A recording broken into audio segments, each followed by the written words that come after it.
बरसाना में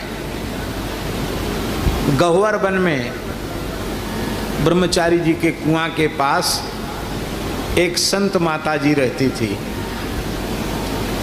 गार्गी बाई। गोकुल भवन वाले परमहंस जी महाराज की कृपा पात्र थी। वो बहुत अच्छी साधिका थी, बड़ी अकिंचन थी, वहाँ रह के भजन करती थी। अब उस समय तो उतनी सुविधा नहीं थी, उतना पक्का परिक्रमा का मार्ग भी नहीं था, और बहुत अतिशय छोटी सी कोठरी थी, बीच में से परिक्रमा मार्ग एक चबूतरा। उसने महाराज जी से कहा कि महाराज जी, मैं एकदम गरीबनी हूँ, कुछ नहीं है मेरे पास, भिक्षा से चुटकी अन्न आ जाता है, आटा उसी से गुजारा होता है, मेरी सामर्थ्य बिल्कुल नहीं है, पर मेरे मन में भागवत जी की कथा सुनने की इच्छा है, तो आप हमको बरसाने में कथा सुना दो। और बोली 1500 रुपये है हमारे पास। कितना? एक पीपा तो आटा है, एक पीपा भर के आटा है, 15-16 किलो होगा, और या कम होगा। आटा तो कुछ ज़्यादा आ जाता है, बट पीपा में कम वजन आता है, हैं? हाँ, 10-12 किलो होगा, हैं?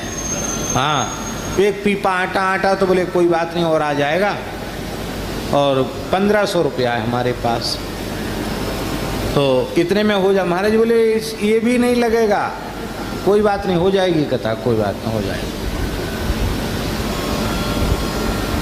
पैसा तुम रखो अपने पास, कोई बात नहीं, रखो।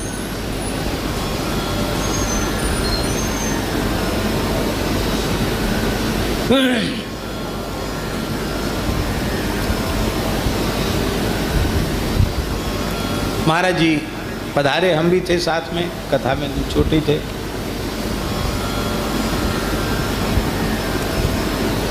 एक झोपड़ी जैसी छप्पर जैसा डाल दिया, उसके नीचे वो इतनी छोटी चौतरी थी कि उस पर महाराज जी की छोटी चौकी और हम 2-3 मूर्ति, बस, वो बैठने की जगह नहीं थी। एक कोने में बाई, सामने से परिक्रमा, जैसे ये चौकी बैठी, यहाँ से लोग निकलने परिक्रमा वाले, माइक वाइक की जरूरत नहीं, और आने जाने वाले कोई बैठ गया, सुन लिया तो सुन लिया, ऐसी कथा थी। व्यास जी की पूजा तो रोज करनी चाहिए, तो 1 रुपया पूजा में रोज चढ़ाती थी, और जो हम लोग बैठे थे उनको 4 आना 25-25 पैसा चुवन्नी चलती थी, चुवन्नी सबको देती थी। अभी 1-2 दिन हो पाया कि एक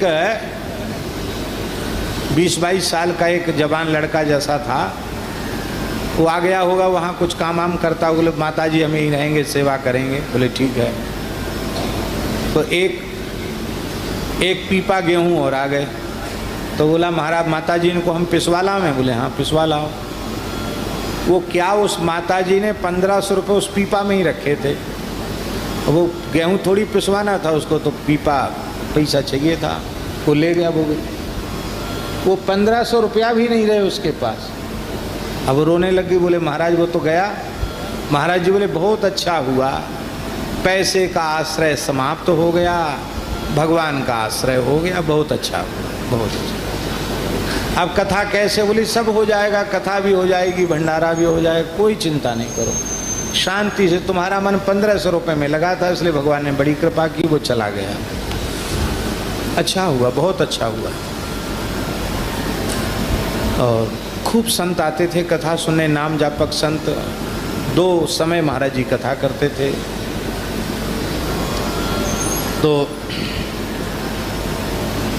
एक बड़े प्रतिष्ठित दिव्य महापुरुष ने एक बात कही।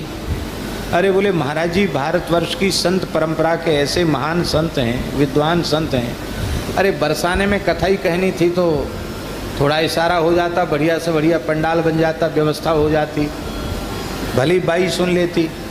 न बैठने की जगह श्रोताओं को, न स्वयं के बैठने की जगह, न खाने की जगह, ऐसी जगह उन्होंने इतने बड़े विद्वान होकर वहाँ कथा ऐसी जगह बैठ के कथा कहनी चाहिए।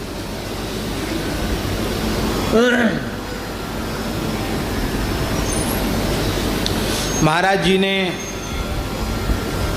अपने स्तर का विचार नहीं किया,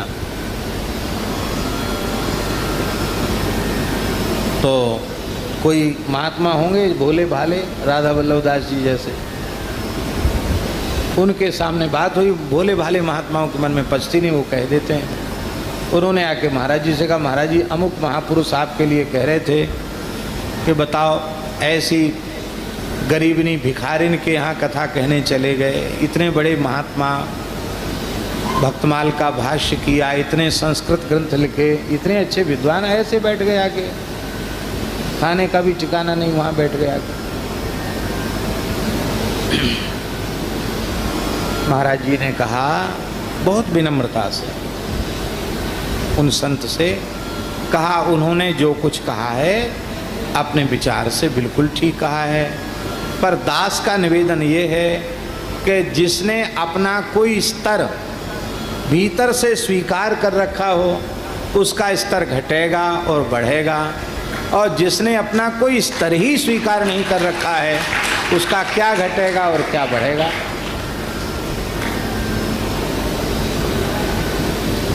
हमारे लिए तो परम सौभाग्य की बात है कि ये गहुवर वन श्री राधा रानी का निकुंज है, युगल की नित्य विहार स्थली है। यहाँ सब जितने वृक्ष हैं, लताएं हैं, सब महान रसिक सिद्ध संत हैं। यहाँ के पक्षी भी सब मुनिगण ही हैं, ये सब श्रवण कर रहे हैं कथा का। हमारे इतने पुण्य कहाँ थे कि हम यहाँ एक रात भी रह सकें। हमें श्री जी ने गहुवर वन में वास दिया, 7-8 दिन तक रहने का अवसर दिया, हम तो इसी से कृतार्थ हो गए। जिसने कोई स्तर स्वीकार कर रखा हो उसका स्तर घटे और बढ़े, हमारा तो कोई स्तर ही नहीं, तो क्या घटेगा और क्या बढ़ेगा। ये बात जब हमने पूज्य मिश्री जी गुरु जी को सुनाई तो वे रो पड़े। उन्होंने कहा निरुपाधिक अवस्था इसी का नाम है।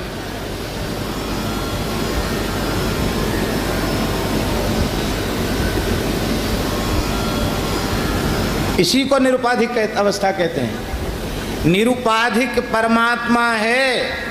परमात्मा की प्राप्ति के लिए परमात्मा के गुण वाला बनना पड़ेगा। उपाधि रहित मायिक उपाधियों से शून्य परमात्मा है, उनकी प्राप्ति के लिए हमें भी निरुपाधिक बनना पड़ेगा।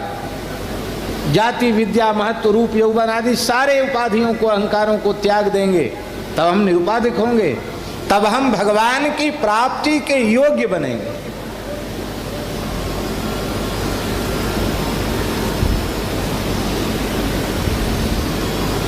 तो सम्मान निरादर आदर ही सब संत सुखी विचरंति में।